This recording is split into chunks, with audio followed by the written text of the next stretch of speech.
Pemirsa, dugaan kejanggalan proyek kereta cepat Jakarta-Bandung Wus makin terungkap.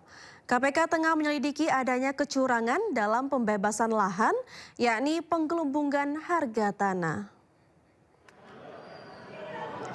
Komisi Pemberantasan Korupsi mulai menyelidiki indikasi penggelembungan harga tanah serta praktik jual beli aset negara yang tidak semestinya dalam proyek kereta cepat Wus.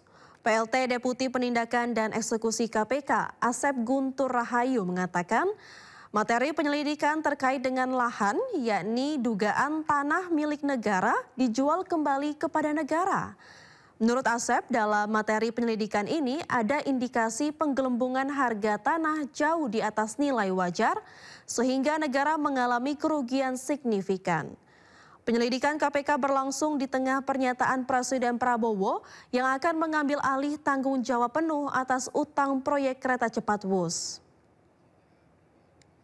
Ketika di dalam pelaksanaan proyek ini ada orang atau oknum, ya siapapun itu, apakah pengusaha, memanfaatkan proyek ini untuk mengambil keuntungan, jika dia minta untuk dibalikin ke negara atau yang dia keuntungan tidak sahnya. Artinya misalkan pengadaan lahan, nah orang itu misalkan di pengadaan lahan yang harusnya di harga wajarnya 10, lalu dia jadi 100, itu kan jadi nggak wajar. Nah, kembalikan, negara kan rugi. Yang harusnya negara hanya membeli tanah itu dengan harga 10, kemudian di harga 100, balikin. Ini diproses pengadaan oleh Penanganan kasus kuota haji yang dilakukan KPK hingga kini belum menemukan titik terang meski sudah ada 3 nama yang dicekal. Mantan penyidik KPK Yudi Purnomo harap merasa aneh dengan penanganan kasus ini. Dan kita simak pembahasannya dalam program To The Point aja Sindo News berikut ini. Ada yang kasus besar, ternyata sederhana memecahkannya. Ada terkadang kasusnya wah kecil nih, wah receh nih kasus gitu kan. Wah ternyata rumit. Mulai melibatkan antar negara lah, ya kan, dan lain sebagainya. Nah, kalau misalnya ada laporan dari masyarakat kan tentu akan diverifikasi ya. Seperti apa keakuratannya, A1 atau tidak gitu kan. Nah, jadi tentu kita berharap ya bahwa semuanya A1, tapi kan tentu tidak. Tapi kan persistensi, integritas, profesionalitas ya dari pegawai KPK tentu kita ingin mengungkap. Terkadang ada kasus sudah berbulan-bulan memantau, hasilnya zong. Ada yang baru turun 2 hari, 3 hari dapat. Ya kan? Jadi memang tidak menentu. Memang tidak menentu. Tapi karena kalau kita lihat, saya mau membandingkannya gini. Kasus Riau ini kayaknya agak cepat nih KPK. Dari laporan masyarakat, proses, kemudian bisa jadi kayaknya agak cepat. Nggak ada yang sangka loh awalnya, penyadapannya canggih nih. Tapi kalau kasus korupsi haji kok lama ya Bang?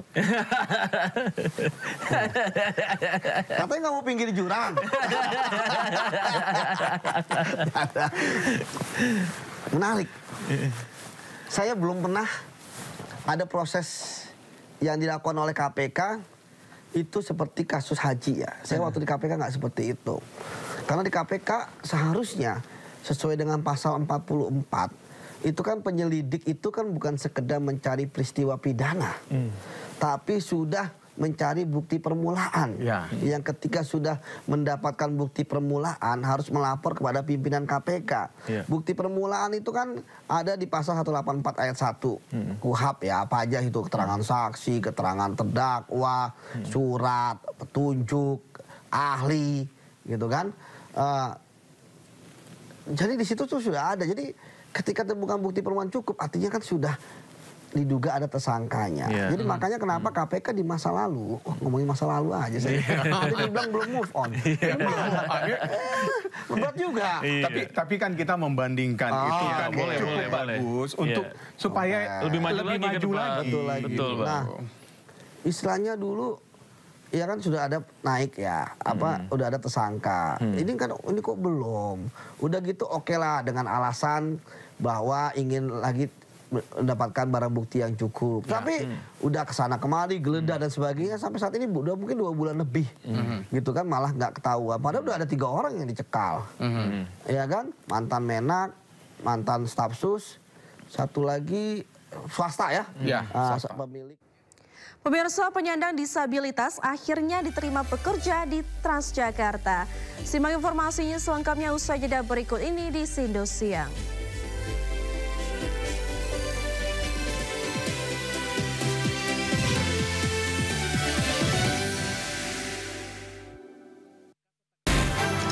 Sumber berita aktual tersaji lengkap di sini. 7 pelaku dalam kasus Hezbollah meluncurkan Sindo Today, Satres narkoba, hujan deras disertai mobil rombongan wartawan, Sindo Siang, korban meninggal dunia dan Indonesia, 1 orang terluka dalam Sindo Sore, Kobaran api besar banjir setinggi 7. HT berjabat tangan dan berbincang akrab. Sindo Malam, Sindo News TV, Beyond Headline. Daru itu meninggal bukan karena bunuh diri. Ternyata banyak SPPG baru itu ingin mengejar jumlah pelayanan yang besar. Mereka mampu meyakinkan terima manfaat, kita stop sementara. Ini kalau trafficking itu selalu ada kaitannya dengan aparat, investigasi dengan tuntas, itu ya dilacak semuanya lah. Jangan lewatkan One on One, Senin pukul 9:30 malam di Sindo News TV. To the point aja. Di Jokowi itu ada tim. Membahas berbagai isu politik terkini bersama narasumber yang kredibel. Bagaimana ininya? Bawahnya ada bunker, tempat naruh uang. Di rumahnya siapa? Jokowi. Jadi orang harus hati-hati ya masyarakat. Membahas berbagai isu politik terkini. Roy Suryo ya, terus si Rismo Pipa 100% masuk bui. Bersama narasumber yang kredibel. To the point aja. Jumat pukul 9:30 malam di Sindo News TV.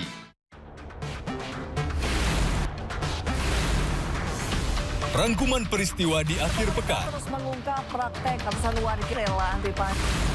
Melihat pemberitaan dari banyak sisi. Prabowo Subianto juga untuk menyerap gabah kering panen petani yang faktanya juga bahwa beliau masih dalam pemulihan. Ini harus diperbaiki gitu ya. Sindo Files Weekend, Sabtu dan Minggu, pukul 6 sore di Sindo News TV. Sumber berita aktual tersaji lengkap di sini. Besar polisi meringkus 7 pelaku. Presiden Prabowo Subianto berencana menangkap. Pagi ini kondisi arus lalu lintas terpantau dalam keadaan ramai dan lancar. Begitupun untuk Sindo Today. narkoba Polresta Sidoarjo, Hujan deras disertai angin kencang. pemerintah mengalokasikan anggaran sebesar 71 triliun. Mobil rombongan wartawan mengalami kecelakaan di Pulau Malang, Batang. Sindo Siang. Korban meninggal dunia dalam Indonesia masih berpeluang lolos ke Piala Dunia. 100 orang terluka dalam serangan udara Israel. Ibu kota Nusantara IKN merupakan langkah strategis. Sindo Sore. Kobaran api besar meluluh banjir setinggi 75 cm mulai masuk secara bertahap. HT berjabat tangan dan berbincang akrab dengan Trump, Presiden ke-45 Amerika Serikat. Sindo Malam. Sindo News TV, Beyond Headline.